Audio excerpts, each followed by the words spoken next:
Hello friends, स्वागत है आपका हमारे चैनल पर। आज मैं आपके लिए सर्दियों की बहुत ही ताकतवर रेसिपी शेयर करने वाली हूं, जिसका एक चम्मच खाते ही आपके सर का दर्द हो या कमर का दर्द हो या जिन लोगों की हड्डियों में दर्द रहता है या फिर जो लोग थके थके रहते हैं उनके लिए बेस्ट फार्मूला है। और जिन लोगों की नज़र कमज़ोर है या फिर जो लोग कंप्यूटर पे बहुत देर तक काम करते हैं उनके लिए ये रेसिपी लाभकारी है, क्योंकि इस रेसिपी के खाने से आपकी आंखों की रोशनी तेज हो जाएगी और बल्कि आपकी आंखों का चश्मा हट जाएगा अगर आप 10 दिन तक इसका मेरे बताए तरीके से सेवन करेंगे तो फ्रेंड, ये रेसिपी उन लोगों के लिए भी लाभकारी है जो लोग इस सर्दियों में ऑफिस जा रहे हैं या फिर जो बच्चे स्कूल जा रहे हैं। तो फ्रेंड, चलिए इस मज़ेदार सी रेसिपी को बनाना शुरू करते हैं। कुछ टिप एंड ट्रिक के साथ इस रेसिपी को शेयर किया है, वैसे ही आपको फॉलो करना है, आपका रिजल्ट बहुत ज़्यादा बेस्ट आएगा। और ये रेसिपी पूरे आप 6 महीने तक स्टोर कर सकते हैं। और जो महिलाएं घर में बहुत ज़्यादा काम करती हैं उनके लिए रेसिपी बहुत ज़्यादा लाभकारी है। ये आपकी बहुत ज़्यादा चीज़ों में मदद करेगी, जैसे आपके बाल के झड़ने में या फिर आपकी स्किन की प्रॉब्लम में या फिर आपके जो बहुत ज़्यादा आंखों के नीचे डार्क सर्कल आ जाते हैं उसमें भी ये बहुत ज़्यादा फ़ायदा करेगी। तो चलिए इस रेसिपी को बनाना शुरू करते हैं। तो इस रेसिपी को बनाने के लिए मैंने 2 चीज़ों का इस्तेमाल किया है। सबसे पहले तो वो क्या है आइए आपको बता देते हैं। ये हमारे भूरे भूरे छोटे छोटे से दाने हैं, इसको बोलते हैं गोंद। तो फ्रेंड, सर्दियों का नाम आते ही सबसे पहले ख्याल आता है गोंद के लड्डू का। तो फ्रेंड, गोंद हमारे सेहत के लिए बहुत ज़्यादा फायदेमंद होता है। इसकी तासीर गर्म होती है और ये हमारी पाचन क्रिया को मजबूत करता है और हमारे खाने को अच्छे से डाइजेस्ट करता है और शरीर में गर्मी भी देता है। इसमें पाया जाता है बहुत सारा प्रोटीन, कैल्शियम, मैग्नीशियम और पोटेशियम। तो फ्रेंड, यहाँ पे हमने लिया है दूसरी चीज़ मखाना। मखाने को कमल के बीज भी बोलते हैं। अगर इसका कोई नया नाम हो तो कमेंट बॉक्स में ज़रूर बताइएगा और साथ में जगह का नाम लिखना मत भूलिएगा। तो यहाँ पे हमारा जो मखाना है इसमें हमारा पाया जाता है कैल्शियम, जो हड्डियों की मजबूती के लिए बहुत ज़्यादा लाभकारी है। तो फ्रेंड, चलिए रेसिपी को शुरू करते हैं। उससे पहले मैं आपको बता देती हूँ दोनों चीज़ हमने कितनी मात्रा में ली है। तो गोंद हमने लिया है 50 ग्राम, मखाने हमने लिया है 20 ग्राम। तो चलिए बनाना शुरू करते हैं। उससे पहले अगर आपने चैनल को सब्सक्राइब नहीं किया तो सब्सक्राइब कर लीजिएगा। तो फ्रेंड, आ गए गैस की तरफ। यहाँ पे देखिए मैंने एक कढ़ाई ली है, आप चाहे तो इसकी जगह पे पैन भी ले सकते हैं। जो भी बर्तन लीजिए थोड़ा सा भारी लीजिए। अब इसमें हम 1 चम्मच छोटा वाला देसी घी डाल देंगे। तो इस रेसिपी में आपको देसी घी का इस्तेमाल करना है, डालडा या रिफाइंड का इस्तेमाल नहीं करना है। अगर आपके पास देसी घी ना हो तो आप इसकी जगह पे बटर का इस्तेमाल कर सकते हैं। तो घी को हमने अच्छे से मेल्ट कर लिया है। जब हमारा घी हल्का सा मेल्ट हो जाएगा तब इसमें हम अपने मखाने डाल देंगे और मखाने को हम धीमी धीमी आंच पे अच्छे से भूनेंगे। तो यहाँ पे हमें मखाने को अच्छे से भून के ही लेना है। अगर आप कच्चा लेंगे तो उसका बहुत बड़ा नुकसान ये होगा कि आप इस रेसिपी को स्टोर नहीं कर पाएंगे और भूनने से क्या होगा, मखाने की जितनी भी नमी है, मॉइस्चर है, वो ख़त्म हो जाएगा। तो फ्रेंड, आप हमारी ये मज़ेदार सी रेसिपी कहाँ से देख रहे हैं कमेंट बॉक्स में ज़रूर बताइए कमेंट करके, और साथ में जगह का नाम लिखना मत भूलिए। अगर आपको रेसिपी में कुछ भी अच्छा लगे तो प्लीज़ वीडियो को लाइक कर देना। अगर आप हमारे चैनल पर पहली बार आए तो प्लीज़ हमारे चैनल को सब्सक्राइब करना मत भूलना और साथ ही नोटिफिकेशन बेल को ऑन कर देना, ताकि जैसे ही वीडियो अपलोड करूँ आपको नोटिफिकेशन मिल पाए सबसे पहले और आप हमारी आसान रेसिपी का फ़ायदा उठा पाएँ सबसे पहले। तो यहाँ पर देखिए हमने मखाने को अच्छे से भून लिया है। अब इसको हम प्लेट में ट्रांसफ़र कर देंगे। तो गैस के फ्लेम को मैंने बंद कर दिया था ताकि हमारे मखाने बिल्कुल भी जले ना। अब गैस के फ्लेम को हम फिर से ऑन करेंगे। तो यहाँ पे देखिए जो गैस का फ्लेम है वो हमें अभी मीडियम रखना है, ना बहुत ज़्यादा हाई ना बहुत ज़्यादा लो। अब इस तरीके से हम वापस से इसको रख देंगे और यहाँ पे हम वापस से इसके अंदर डालेंगे घी। तो यहाँ पे अब हमें 1 चम्मच भर के लेना है देसी घी। अगर आपको घी की रेसिपी चाहिए घर में बनाने की तो कमेंट बॉक्स में कमेंट करना, मैं आपके साथ शेयर करूंगी दानेदार घी कैसे आप घर में बना सकते हैं। तो यहाँ पे हम घी को अच्छे से मेल्ट कर लेंगे। जो गैस का फ्लेम है वो मीडियम रखना है, हाई फ्लेम पर नहीं पकाना है घी को, नहीं तो घी टेस्ट में भी अच्छा नहीं आता और लुक भी नहीं अच्छा आता है। अब इसमें हम गोंद डालेंगे, जो हम थोड़ा थोड़ा डालेंगे। यहाँ पे एक साथ गोंद नहीं डालना है और गोंद को हमें डाल के 10 से 15 सेकंड इसको अच्छे से चलाते हुए भूनना है। यहाँ पे आप देखेंगे 10 से 15 सेकंड में ही गोंद हमारे अच्छे से फूलने लगेंगे। तो बहुत ज़्यादा घी का इस्तेमाल नहीं करेंगे हम, थोड़ा सा गोंद डाल के थोड़े से ही घी में हम अच्छे से भून लेंगे। तो यहाँ पे आपको अच्छे से चलाते हुए इसको भूनना है, क्योंकि अगर आपका गोंद कच्चा होगा तो जब आप खाएंगे तो आपके दांतों में चिपकेगा और अच्छा सा टेस्ट भी नहीं आएगा और रेसिपी आप स्टोर भी नहीं कर पाएंगे। तो यहाँ पे देखिए इस तरीके से हमारा गोंद हो गया है, इसी में हम इसको निकाल लेंगे।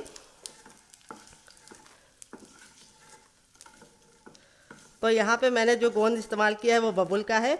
कई तरीके के गोंद आते हैं मार्केट में, आम का भी आता है, बबुल का भी आता है, सहजन का भी आता है। तो आपको कौन सा लेना है, बबुल वाला, ये बहुत ज़्यादा लाभकारी होता है और यहाँ पे हमें थोड़ा थोड़ा गोंद डाल के इसको अच्छे से भूनना है। ख्याल ये रखना है कि हाई फ्लेम पे नहीं भूनना है, नहीं तो जो गोंद होता है वो बहुत जल्दी जल जाता है और कच्चा भी रह जाता है। तो चलिए फटाफट सारे गोंद को हम भून लेते हैं, फिर आपसे मिलते हैं। तो फ्रेंड देखिए, लास्ट वाला बैच भी मैंने अच्छे से गोंद को बना लिया है, यानी फ्राई कर लिया है। यहाँ पे मैंने बहुत ही कम तेल में इसको तला है। आप चाहे तो ज़्यादा तेल में तल कर सकते हैं अगर आपके पास टाइम नहीं है, लेकिन फिर बहुत ज़्यादा घी होता है तो बहुत ज़्यादा लोगों को दिक्कत हो जाती है। तो इस तरीके से हमारा देखिए 1 कटोरी गोंद कितना ढेर सारा हो चुका है, क्योंकि फूलने के बाद इस तरीके से हो गया है। और अब मैं आपको इसको चेक करने का तरीका बताऊंगी। ये देखिए इस तरीके से लिया है। अगर आप इसको तोड़े तो बिल्कुल अच्छे से इसका पाउडर बनना चाहिए, तभी आपका समझ लीजिए गोंद बिल्कुल अच्छे से भुना है। ये देखिए बिल्कुल अच्छे से पाउडर बनना है, बिल्कुल अच्छे से क्रिस्पी है। ये देखिए अब इसको हम ठंडा कर लेंगे, और जब तक ये ठंडा होगा इसे साइड में रखेंगे और आगे का काम करेंगे। तो चलिए इसको साइड में रख देते हैं। यहाँ पे देखिए मैंने कढ़ाई को वापस से गर्म कर लिया। जब हमारी कढ़ाई गर्म हो जाएगी तब इसमें हम थोड़ा सा घी डाल देंगे, आधा चम्मच तक वापस। तो इस रेसिपी में मैं कम से कम घी का इस्तेमाल कर रही हूँ। तो घी को हमें अच्छे से गर्म कर लेना है। जब तक हमारा घी गर्म नहीं होगा हमें कुछ भी नहीं करना है। और गैस का फ्लेम हमें मीडियम ही रखना है, ना हाई रखना है ना ही लो रखना है, मीडियम फ्लेम पे ही काम करेंगे। और जब हमारा घी अच्छे से गर्म हो जाएगा तब इसमें हम डालेंगे क्या, आइए आपको बता देते हैं, पोस्तक दाना, जिसको खसखस भी बोलते हैं। और ये हमारे सेहत के लिए बहुत ज़्यादा लाभकारी होते हैं। छोटे छोटे से ये दाने सेहत का खजाना है, क्योंकि इसको खाने से हमारी बहुत सारी समस्याओं में हमें फ़ायदा मिलता है। सबसे पहले तो ये प्रोटीन और फाइबर और विटामिन सी से भरपूर होते हैं। ये पेट के लिए बहुत ज़्यादा लाभकारी होते हैं। अगर आपकी पाचन क्रिया सही नहीं है तो आप इसका इस्तेमाल ज़रूर कीजिए। दूसरी बात, आपकी याददाश्त को बढ़ाने में बहुत ज़्यादा लाभकारी होते हैं। जिन बच्चों को चीज़ें जल्दी से याद नहीं होती है, जिनकी याददाश्त कमज़ोर होती है और स्कूल में उनको जो दिया जाता है वो याद नहीं होता है, तो उनके लिए तो ये बहुत ज़्यादा लाभकारी है। और दूसरी बात, आपकी याददाश्त को बढ़ाने के साथ साथ जिन लोगों को नींद नहीं आती उनकी नींद की समस्या को भी दूर करता है। अब इसमें हम डाल देंगे थोड़े से खरबूज के बीज, और गैस के फ्लेम को हम बंद कर देंगे। तो खरबूज के जो बीज होते हैं, तो यहाँ पे सॉरी ये तरबूज के हैं, खरबूज के नहीं है। तो दोबारा जो हम डालेंगे वो है हमारे खरबूज के। तो ये जो बीज होते हैं ये हमारे सेहत के लिए बहुत ज़्यादा फ़ायदेमंद होते हैं, क्योंकि इनकी तासीर ठंडी होती है। तो हम जब गर्म चीज़ों का इस्तेमाल करते हैं तो इस तरीके से इसके अंदर हम कुछ चीज़ें ऐसी डालते हैं जिसकी तासीर ठंडी होती है, तो दोनों बैलेंस हो जाती है और हमारे शरीर के लिए लाभकारी होती है और हमें नुकसान नहीं करती है। फिर लास्ट में हम इसमें डालेंगे यहाँ पे सौंठ का पाउडर, जो हम अदरक को सुखा के बनाते हैं। तो ये मेरा घर का बना है। अगर आपको इसकी रेसिपी चाहिए तो कमेंट बॉक्स में कमेंट करना, आपके साथ शेयर करेंगे। और गैस के फ्लेम को मैंने बंद कर दिया है, क्योंकि जो कढ़ाई की हीट होगी उसी से ये अच्छे से कुक हो जाएगा। तो अदरक अगर आपके पास पाउडर फॉर्म में है यानी सोट फॉर्म में है तो आप ले लीजिए, नहीं है तो आप अदरक को डायरेक्टली पीस के भी ले सकते हैं। तो यहाँ पे सोट हमारे लिए बहुत ज़्यादा लाभकारी होती है। सोट से हमारे शरीर को बहुत ज़्यादा गर्माई मिलने के साथ साथ हमारी हड्डियों को मजबूती मिलती है। और दूसरी बात, हमारे शरीर में एक बहुत ही अच्छी सी एनर्जी भी ये प्रदान करते हैं। अब इसके बाद हम इसमें डालेंगे दूसरी चीज़, वो है एंटीबायोटिक हल्दी। हल्दी तो कितनी लाभकारी है किसी को बताने की ज़रूरत नहीं है। ये हमारे खून को साफ़ करने के साथ साथ हमारे शरीर में होने वाली बहुत सारी बीमारियों को दूर रखता है। और दूसरी बात, आपके अगर फेस पे बहुत ज़्यादा मुर्दापन यानी बहुत ज़्यादा थकान सी रहती है तो आप हल्दी का सेवन जरूर कीजिए। इससे आपके शरीर में बहुत ही अच्छा ग्लो आता है और आपके बालों के लिए बहुत ज़्यादा लाभकारी होती है हल्दी। तो यहाँ पे देखिए हल्दी हमें लास्ट में डालनी है, क्योंकि इसको पकने में बहुत ही कम टाइम लगता है। यहाँ पे सारी चीज़ों को हमने 2 से 3 मिनट तक अच्छे से भून लिया है। अब इसको एक प्लेट में निकाल कर ठंडा कर लेंगे। तो चलिए जब तक ये ठंडा और इसे साइड में रख देते हैं, दूसरा काम करते हैं। तो यहाँ पे देखिए मैंने वापस से कढ़ाई को गर्म कर लिया। अब इसमें हम आधा चम्मच देसी घी डालेंगे, बस आधा चम्मच ही डालना है। और अब हम क्या करेंगे, घी को अच्छे से मेल्ट कर लेंगे। फिर इसके बाद हम इसमें डालेंगे बादाम, जिसमें पाया जाता है magnesium, iron, vitamin E, protein. बादाम हमारे बच्चों के विकास के लिए बहुत ज़्यादा लाभकारी है। ये आपके शरीर को गर्माहट देने के साथ साथ आपकी याददाश्त को भी अच्छे से इम्प्रूव करते हैं। और अगर आपको नींद नहीं आती है, बहुत ज़्यादा बेचैनी रहती है या फिर माइग्रेन की प्रॉब्लम है तो उसमें बहुत ज़्यादा लाभकारी होते हैं। यहाँ पे मैंने कितना लिया है बादाम, 50 ग्राम बादाम लिया है। यहाँ पे बादाम को भी हम 10 से 15 सेकंड अच्छे से भून लेंगे, काला बिल्कुल भी नहीं करना है। जब हमारा बादाम अच्छे से भुन जाएगा तो हम इसको निकाल लेंगे एक प्लेट में।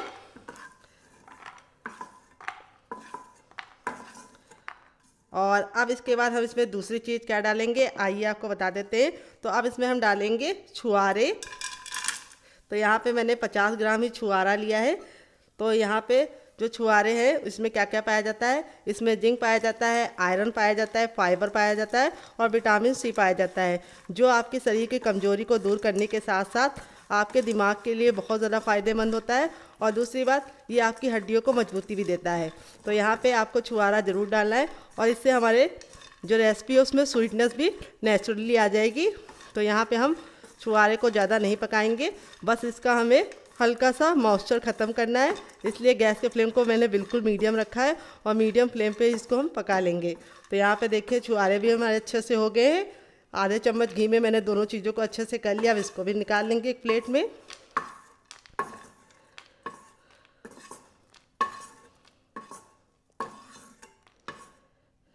अब इसके बाद हम क्या करेंगे, आइए आपको बता देते हैं। अब इसके बाद हम इसमें वापस से थोड़ा सा देसी घी डालेंगे,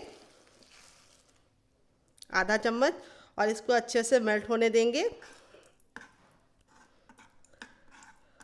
जैसे ही हमारा घी अच्छे से मेल्ट हो जाएगा तब इसमें हम क्या डालेंगे, आइए आपको बता देते हैं। अब इसमें हम डालेंगे किशमिश। तो किशमिश हमारी दांतों की मजबूती के लिए बहुत ज़्यादा फ़ायदेमंद होता है। जिन बच्चों के दांत कमज़ोर होते हैं, ज़रा सा कुछ खाते हैं दांत हिलने लगते हैं, उनको आप किशमिश ज़रूर दीजिए। तो किशमिश आपकी हड्डियों को भी मजबूत करता है और इसमें प्रोटीन और कैल्शियम और मैग्नीशियम पाया जाता है। तो यहाँ पे हमें अच्छे से किशमिश को भी पका लेना है घी में। जब हमारे किशमिश अच्छे से फूल जाएंगे तब तक हम इसको अच्छे से चलाते हुए पका लेंगे। यहाँ पे अगर आपके पास किशमिश ना हो तो आप इसकी जगह पे कोई और ड्राई फ्रूट का इस्तेमाल कर सकते हैं, जैसे आप इसमें अखरोट भी डाल सकते हैं। तो यहाँ पे देखिए अच्छे से हमारा जो किशमिश था बिल्कुल अच्छे से फूल गया है, बहुत ही कम घी में। तो आप चाहे तो थोड़ा सा ज़्यादा भी ले सकते हैं अगर आपको जल्दबाजी है, लेकिन थोड़ा आराम से काम करेंगे तो अच्छे से हमारा फूल जाएगा कम घी में। तो यहाँ पे देखिए हमारा हो गया है किशमिश डन, काला बिल्कुल भी नहीं करेंगे। अब इसको भी निकाल लेंगे और अब इसके बाद हम इसमें क्या डालेंगे, जो बचा हुआ घी है उसमें हम डाल देंगे नारियल, जो हमने इस तरीके से ग्रेट करके लिया है। यहाँ पे हमने 100 ग्राम नारियल को इस तरीके से ग्रेट कर लिया है। नारियल हमारे खून को साफ़ करने के साथ साथ हमारे चेहरे पे बहुत ही अच्छा सा ग्लो लेके आती है। जिन लोगों का चेहरा बहुत ज़्यादा डल रहता है, ग्लोइंग स्किन नहीं रहती है, वो नारियल का इस्तेमाल कीजिए, आपके चेहरे में आपको फ़र्क नज़र आएगा। और ये आपके बालों की मजबूती देने के साथ साथ आपकी स्किन को चमकदार बनाते हैं। तो यहाँ पे हमें नारियल के लच्छे को लिया है, तो इसलिए हम इसको ज़्यादा नहीं पकाएंगे, 10 से 15 सेकंड अच्छे से भून लेंगे, इससे ज़्यादा नहीं भूनना है। तो यहाँ पे देखिए हमने धीमी धीमी आंच पे नारियल को भूना है, क्योंकि इसके लच्छे बहुत ही जल्दी काले हो जाते हैं और इसमें बहुत ही अच्छा सा फैट होता है, जो हमारी बॉडी के लिए, स्किन के लिए, बालों के लिए बहुत ज़्यादा लाभकारी होता है। अब इसको एक प्लेट में निकाल लेंगे। तो चलिए निकाल लेते हैं। तो यहाँ पे देखिए वापस से मैंने कढ़ाई को गर्म कर लिया है। अब इसमें हम थोड़ा सा और घी डाल देंगे, ऑयल नहीं डालेंगे, घी ही डालेंगे, सिर्फ आधा चम्मच। और अब इसमें हम क्या डालेंगे, हम इसमें डालेंगे काजू, जो हमने वेट ने मुश्किल से लिया है 20 ग्राम, और 5 ग्राम हमने लिया है पिस्ता। तो यहाँ पे अगर आपके पास पिस्ता ना हो तो आप पिस्ता को स्किप कर सकते हैं, लेकिन पिस्ता खाने से बहुत ज़्यादा फ़ायदा होता है। काजू और पिस्ता में पाया जाता है कैल्शियम और विटामिन B6, और जो आपकी हड्डियों को मजबूती देने के साथ साथ आपकी आंखों के नीचे की स्वेलिंग यानी पफी आइज को कंट्रोल करता है। बहुत सारे लोगों की शिकायत होती है कि जब वो सो के उठते हैं तो उनकी आंखें फूली फूली रहती है।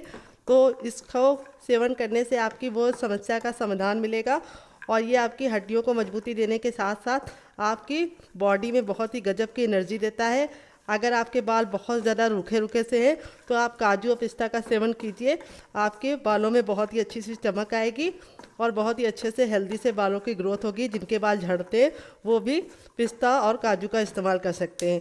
तो यहाँ पे हमें दोनों को ज़्यादा नहीं पकाना है, हल्का हल्का सा पकाना है और बहुत ही कम घी में पकाना है। सिर्फ आधा चम्मच घी में ही पकाया है क्योंकि इसमें खुद का फैट होता है। अब इसको हम निकाल लेंगे। तो फ्रेंड, मैं आपको याद दिलाना चाहती हूँ, अगर आपको रेसिपी में कुछ भी अच्छा लग रहा हो तो प्लीज़ वीडियो को लाइक कर दीजिए। बाद में आप भूल जाते हैं और लाइक नहीं करते। तो देखिए इस तरीके से मैंने इसका कलर बिल्कुल भी चेंज नहीं किया है, हल्का सा इसको पका लिया है। और अब हम इसके अंदर क्या डालेंगे, हर किचन में मौजूद, आइए आपको बता देते हैं। तो यहाँ पे अब हम डालेंगे हर किचन में मौजूद गेहूं का आटा। उससे पहले हम इसमें 1 चम्मच देसी घी और डाल देंगे जो हमारा बचा हुआ था उसी में, और इसको अच्छे से मेल्ट कर लेंगे। तो यहाँ पे हमने गेहूं का आटा लिया है जिसको मैंने अच्छे से छान के लिया है। यहाँ पे आपको गेहूं का आटा लेना है, मैदा या फिर इसकी जगह पे चावल का आटा लेने की गलती ना करें, ना ही बेसन। तो यहाँ पे आटे को आपको अच्छे से छान के लेना है। तो पहले मैंने एक बड़ा कप लिया है, अगर आपके पास कटोरी है तो आप उसका भी इस्तेमाल कर सकते हैं। फिर मैंने उसका छोटा कप लिया यानी आधा कप वापस से लिया है। तो टोटल मैंने यहाँ पे 1.5 कप गेहूं के आटे का इस्तेमाल किया है। तो यहाँ पे हमें गेहूं के आटे को धीमी धीमी आंच पर अच्छे से भूनना है। यहाँ पे आपको जल्दबाजी नहीं करनी है। यहाँ पे आप किसी की मदद भी ले सकते हैं। अगर आप थक गए हो तो दूसरे को दे दीजिए भूनने के लिए। तो यहाँ पे आपको इसे धीमी धीमी आंच पे कम से कम 5 से 7 मिनट तक इसे भूनना है। यहाँ पे आपका आटा अच्छे से भुना होगा तभी अच्छा टेस्ट भी आएगा और अच्छा लुक भी आएगा। यहाँ पे आपको एक बात का ख्याल और रखना है, गैस का फ्लेम मीडियम रखना है, हाई फ्लेम पे भूनने की गलती ना कीजिएगा। इससे क्या होगा, आटा आपका जल जाएगा। और यहाँ पे आटे को भूनते समय आपको ये बात का भी ख्याल रखना है कि कंटिन्यू चलाते हुए इसे भूनना है। भूनते समय छोड़ के जाने की गलती नहीं करनी है, नहीं तो आटा बहुत जल्दी जल जाता है। और यहाँ पे जो बर्तन लीजिएगा थोड़ा सा भारी लीजिएगा। चलिए हम इसको 5 से 6 मिनट भूनने के बाद आपसे मिलते हैं। तो फ्रेंड यहाँ पे देखिए 3 मिनट हो चुका है आटे को धीमी धीमी आंच पे भूनते हुए। 3 से 4 मिनट के बाद देखिए आटे का कलर बिल्कुल अच्छे से चेंज हो गया है। चलिए मैं आपको दोनों में फ़र्क दिखा देती हूँ। ये हमारा पहले का आटा था और ये मेरा अब का आटा है। देखिए दोनों में कितना अंतर है। आटा हमारा बिल्कुल अच्छे से भुनने लगा है। तो 3 से 4 मिनट के बाद अब इसमें हम वापस से आधा चम्मच देसी घी डालेंगे। तो बाद में इसलिए डाले हैं क्योंकि बाद में डालने से क्या होगा, आटे में बहुत ही अच्छा सा साइन आएगा और कलर हमारा और अच्छे से गोल्डन होगा। तो 4 मिनट के बाद आपको इसके अंदर आधा चम्मच देसी घी और डाल देना है। और अब आप गैस के फ्लेम को हल्का सा तेज कर सकते हैं, बहुत ज़्यादा नहीं, थोड़ा सा मीडियम फ्लेम कर सकते हैं। और इसको हम वापस से भूनेंगे। तो यहाँ पे आपको 2 मिनट का टाइम और लगेगा। तो यहाँ पे जो पूरी रेसिपी में मेन प्रोसेस है वो टाइम लगता है सिर्फ आटे को भूनने में, बाकी सारी चीज़ें फटाफट भुन जाती हैं। तो यहाँ पे देखिए हमारा आटा बिल्कुल अच्छे से भुन गया है, बहुत ही अच्छा सा कलर आ गया है। और दूसरी बात, इसकी खुशबू से भी आप जान सकते हैं, इसकी जो खुशबू होगी आटे की भुनने के बाद, उससे आपका पूरा किचन महक जाएगा। इसी से आप समझ सकते हैं आटा हमारा बिल्कुल अच्छे से भुन गया है। यहाँ पे हमने गैस के फ्लेम को बंद कर दिया है। फिर भी हम इसको इसलिए चला रहे हैं क्योंकि कढ़ाई हमारी गर्म है। अगर आप इसको ऐसे ही छोड़ देंगे तो आटा जल सकता है। अब इसको एक प्लेट में निकाल के ठंडा कर लेते हैं। तो फ्रेंड यहाँ पे देखिए आटा हमारा इतना ठंडा हो गया कि हम इसे आराम से छू पा रहे हैं, हल्का सा गुनगुना है। तो अब हम क्या करेंगे, आटे को साइड में रख देंगे। यहाँ पे देखिए हमने बर्तन को फिर से अच्छे से गर्म कर लिया है। जब हमारा बर्तन गर्म हो जाएगा तब इसमें हम डाल देंगे 1 छोटी गिलास पानी। अगर आपकी बड़ी है तो आपको सिर्फ आधी गिलास डालनी है, छोटी है तो 1 गिलास डाल सकते हैं। और फिर इसके बाद हम इसके अंदर थोड़ा सा आधा चम्मच देसी घी डाल देंगे। तो देखिए छोटा चम्मच है तो आधा चम्मच, बड़ा चम्मच है तो चौथाई चम्मच डालिए। और अब हम क्या करेंगे, घी को हम अच्छे से पानी में बॉयल आने का इंतज़ार करेंगे और अच्छे से मेल्ट कर लेंगे। फिर यहाँ पे देखिए जब तक हमारा ये घी अच्छे से मेल्ट हो रहा है तब तक मैं आपको बता देती हूँ कि मैंने क्या लिया है। यहाँ पे मैंने गुड़ लिया है। ये जो गुड़ है ये हमारा इस तरीके से हमारे वहाँ मिलता है, इस तरीके से छोटे छोटे बॉल्स में। अगर आपके पास ना हो तो आप नॉर्मल वाला भी ले सकते हैं। इसको मैंने तोड़ लिया है। यहाँ पे मैं 200 ग्राम गुड़ का इस्तेमाल कर रही हूँ। आप चाहें तो इसकी जगह पे शुगर भी ले सकते हैं, यानी शक्कर का भी इस्तेमाल कर सकते हैं, जिसको चीनी भी बोलते हैं। तो गुड़ हमने इसलिए डाला है क्योंकि गुड़ की जो तासीर होती है वो गर्म होती है और गर्मी में गुड़ बहुत ज़्यादा फ़ायदेमंद होता है। ये हमारी भूख को बढ़ाने के साथ साथ पाचन क्रिया को भी मजबूत करता है। और दूसरी बात, गुड़ हमारे सेहत के लिए बहुत ही ज़्यादा फ़ायदेमंद है क्योंकि गुड़ हमारे सेहत को, सारी शरीर को गर्माहट देता है। तो यहाँ पे गुड़ को डाल के हमें अच्छे से मेल्ट होने तक इंतज़ार करना है। तो मीठा अपने हिसाब से रख सकते हैं। अगर आप लोग बहुत ज़्यादा मीठा खाते हैं तो आप 250 ग्राम डाल सकते हैं गुड़ को। अगर आप चाहें तो इसकी जगह पे मिष्टी भी डाल सकते हैं, या फिर आप इसकी जगह पे शुगर फ्री वाला जो आता है वो भी डाल सकते हैं, क्यूब्स, अगर आप लोग को डायबिटीज़ है तो। यहाँ पे हमें इसको बिल्कुल अच्छे से मेल्ट होने का इंतज़ार करना है। गैस का फ्लेम हाई रखना है और हाई फ्लेम पे गुड़ को अच्छे से मेल्ट कर लेना है। और यहाँ पे हमें इसको अच्छे से पकाना है ताकि जो हमने पानी डाला है वो बिल्कुल अच्छे से मेल्ट हो जाए। पानी जो डाला है वो बिल्कुल अच्छे से ख़त्म हो जाए और जो हमारा गुड़ है वो अच्छे से मेल्ट हो जाए। तो यहाँ पे हमने पानी इसलिए डाला है, अगर हम डायरेक्ट डालते तो गुड़ हमारा बिल्कुल अच्छे से मेल्ट ना हो पाता और गैस भी बर्बाद होती और टाइम भी बर्बाद होता। तो यहाँ पे देखिए पूरा अच्छे से हो गया है। अब इसको हम हाई फ्लेम पर अच्छे से पकाएंगे, घड़ी देख के 3 मिनट के लिए। 3 मिनट से ज़्यादा नहीं और 3 मिनट से कम नहीं। यहाँ पे हमें कोई चाशनी नहीं रेडी करनी है। बस हमें गुड़ का जो पानी है जो हमने एक्स्ट्रा डाला था गुड़ के साथ वो हमें जलाना है। तो फ्रेंड 2 से 3 मिनट हो चुका है गुड़ को पकते हुए। गुड़ हमारा बिल्कुल अच्छे से पक गया है। अब आप इसको कटोरी में डाल के देखिए। ये देखिए कटोरी में जब हम इसको डाल रहे हैं थोड़े से पानी में, आपको दिख रहा है नहीं कमेंट बॉक्स में बताना। तो ये बिल्कुल अच्छे से पानी में मिल नहीं रहा है। इस तरीके से हल्का सा थिक है, बहुत ज़्यादा जमने वाला नहीं बनाना है आपको। आप इस तरीके से भी चेक कर सकते हैं। लाइटिंग की वजह से आपको दिख नहीं रहा होगा, तो देखिए इस तरीके से लीजिए और फिंगर पे हल्का सा अप्लाई कीजिए। अगर आपको चिपचिपा सा हल्का सा महसूस हो रहा है तो समझ जाइए गुड़ पक गया है। तो यहाँ पे देखिए अब इसको हम ठंडा होने के लिए छोड़ देंगे। अभी बहुत ज़्यादा गर्म है, तो जब तक ये ठंडा होगा तब तक हम इसे साइड में रखेंगे और दूसरा काम करेंगे। तो यहाँ पे देखिए गोंद हमारे बिल्कुल अच्छे से ठंडे हो चुके हैं। अब हम यहाँ पे ले लेंगे सबसे छोटा वाला मिक्सी का जार। यहाँ पे आपको ख्याल ये रखना है बड़ा वाला नहीं लेना है, सबसे छोटा वाला ही लेना है गोंद को पीसने के लिए।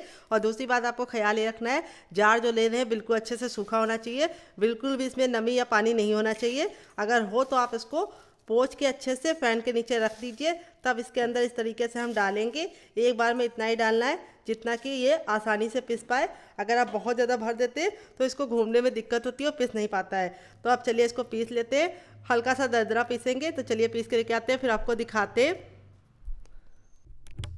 तो फ्रेंड यहाँ पे देखिए मैंने इसको पीस लिया है। बस 1 से 2 बार मिक्सी को चलाकर रोक दिया, इस तरीके से दरदरा पीसा है। अब इसको हम एक प्लेट में ट्रांसफ़र कर लेंगे। तो यहाँ पे देखिए इस तरीके से हम प्लेट में इसको निकाल लेते हैं सारा का सारा। तो यहाँ पे आपको ख्याल ये रखना है कि इसको हमें बहुत पाउडर नहीं बनाना है, हल्का सा दरदरा ही पीसना है। अब बाकी बचा भी हम इसके अंदर डाल देंगे और सेम पहले वाली की तरह इसे ही पीस लेंगे। तो यहाँ पे बस आपको ख्याल ये रखना है कि इसको हमें बहुत ज़्यादा बारीक नहीं पीसना है और जार में बिल्कुल ही पानी नहीं होना चाहिए। तो चलिए इसको पीस के लेके आते हैं, फिर आपको दिखाते हैं। तो फ्रेंड यहाँ पे देखिए दूसरा ही मैंने पीस लिया है। तो अब इसको भी हम निकाल लेंगे। और यहाँ पे देखिए जो हमारे मखाने थे वो भी अच्छे से ठंडे हो गए। तो अब हम मखानों को इसके अंदर ट्रांसफ़र कर देंगे और हम मखानों को भी पहले की तरह जैसे हमने गोंद को दरदरा पीसा था इसको भी हम दरदरा ही पीसेंगे। तो चलिए पीस के लेके आते हैं, फिर आपको दिखाते हैं। तो यहाँ पे देखिए मखानों को भी मैंने दरदरा ही पीसा है। 1 से 2 बार मिक्सी को चलाकर रोक दिया था। अगर इसमें 1-2 मखाने साबुत भी रह जाते हैं तो उसको हम निकाल लेंगे, लेकिन हम इसको मोटा मोटा ही पीसेंगे। तो यहाँ पे देखिए जो साबुत मखाने हैं जो नहीं पिस पाए हैं उसको हम निकाल लेंगे। कि देखिए, लेकिन हमें इसको बारीक नहीं करना है, इस तरीके से मोटा मोटा दरदरा पीसेंगे तो बहुत ही अच्छा सा रिजल्ट आएगा। अब ये जो हमारा बाकी बचा मखाना था उसको भी हम पीस लेंगे। तो चलिए इसको भी पीस लेते हैं। तो फ्रेंड यहाँ पे देखिए दूसरा बैच भी मैंने मखानों का पीस लिया है। अब इन दोनों को हम अच्छे से मिला देंगे हल्के हल्के हाथों से। तो यहाँ पे हमें गोंद के साथ मखानों को अच्छे से मिला देना है। ये देखिए हल्के हल्के हाथों से, ताकि मखाने और भी बिल्कुल अच्छे से दबे ना और इसी तरीके से रहे। देख लीजिए कितना सुंदर सा लुक आ रहा है। और अब हम क्या करेंगे, इसको हम साइड में रख देंगे। तो चलिए इसको साइड में रख देते हैं। अब इसमें हम क्या डालेंगे आइए आपको बता देते हैं। तो अब इसमें हम डालेंगे अपना किशमिश, छुआरा और बादाम वाला। तो यहाँ पे हम इस तरीके से इसको डाल देंगे और इसको भी हम दरदरा पीस लेंगे। तो चलिए पीस के लेके आते हैं, फिर आपको दिखाते हैं। तो फ्रेंड यहाँ पे देखिए इसको भी मैंने दरदरा पीसा है, बहुत ज़्यादा फाइन नहीं पीसा है। अब इसको एक प्लेट में निकाल लेंगे। ये देखिए इस तरीके से आपको भी दरदरा पीसना है, इससे बहुत ही सुंदर सा लुक आएगा। तो यहाँ पे अब हमारा जो बाकी बचा हुआ था उसको भी हम इसके अंदर डाल देंगे और इसको भी हम पीस लेंगे। तो चलिए पीस के लेके आते हैं, फिर आपको दिखाते हैं। तो फ्रेंड यहाँ पे देखिए इसको भी मैंने पीस लिया है। अब इसको निकाल लेंगे और अब इसके अंदर हम क्या डालेंगे, मिक्सी जार में आइए आपको बता देते हैं। तो अब इसके अंदर हम डालेंगे अपना काजू और पिस्ता और इसी के साथ हम इसमें 6 डालेंगे हरी इलायची। तो यहाँ पे मैं फ्रेश वाली डाली हूँ, इससे बहुत ही अच्छा टेस्ट आएगा। अगर आपके पास फ्रेश वाली ना हो तो आप इसकी जगह पे क्या इस्तेमाल कर सकते हैं, इलायची का पाउडर। तो चलिए इसको भी पीस लेते हैं, फिर आपसे मिलते। तो फ्रेंड यहाँ पे देखिए मैंने बिल्कुल अच्छे से पीस लिया है और इसमें इलायची की इतनी अच्छी खुशबू आ रही है कि इससे पूरा किचन महक रहा है। आपका भी महकेगा, बहुत ही अच्छा सा रिजल्ट आएगा। तो यहाँ पे मैंने देखिए इसको भी पीस लिया है। अब इसको हम निकाल लेंगे सारा का सारा। अब हमें कुछ भी नहीं पीसना है, बाकी जो चीज़ें हैं वो हम साबुत डालेंगे। तो चलिए हम ले आते हैं बड़ा सा बर्तन जिसके अंदर हम पूरा रेसिपी को बनाएंगे। तो चलिए लेके आते हैं, फिर आपको दिखाते हैं। तो यहाँ पे देखिए एक बड़े साइज़ का बर्तन ले लिया है। अब इसके अंदर हम ट्रांसफ़र कर देंगे अपना मखाना और गोंद। फिर इसके बाद हम इसमें डाल देंगे अपना यहाँ पे काजू और पिस्ता और इलायची का जो हमने दरदरा बना के रखा था। फिर इसके बाद हम ये वाला डालेंगे जिससे हमने क्या लिया था, पोस्तक दाना और खरबूज के बीज, तरबूज के बीज और सौंठ और हल्दी। फिर इसके बाद हम इसमें क्या डालेंगे, हम इसमें डाल देंगे अपना छुआरा, बादाम और क्या एक और चीज़ थी, किशमिश। इन तीनों को डाल देंगे। अब हम इसके अंदर अपना डाल देंगे नारियल। ये देखिए इस तरीके से नारियल के लच्छे भी डाल देने हैं। फिर इसके बाद हम क्या करेंगे, इसको अच्छे से मिलाएंगे। तो यहाँ पे मिलाने के लिए हम अपने इस तरीके से हाथों का इस्तेमाल करेंगे, चम्मच वगैरह का इस्तेमाल नहीं करना है। और इस तरीके से हम सारी चीज़ों को अच्छे से मिला लेंगे। यहाँ पे जो बर्तन लीजिए थोड़ा सा बड़ा लीजिए। और दूसरी बात, आपको यहाँ पे ख्याल ये रखना है बर्तन आपका अच्छे से सूखा हो। अगर बर्तन गीला है और आप उसको कपड़े से अच्छे से पोंछ लिए तो आप क्या कीजिए, गैस को ऑन कर दीजिए और हल्का सा बर्तन को चारों तरफ से घुमा दीजिए फ्लेम पे रख के, ताकि जो उसकी नमी हो वो खिंच जाए। तो यहाँ पे देखिए सारी चीज़ों को अच्छे से मिला लिया है। अब इसके बाद हम इसमें अपना आटा डाल देंगे सारा का सारा, और आटा डाल के हम इसको वापस से मिला लेंगे।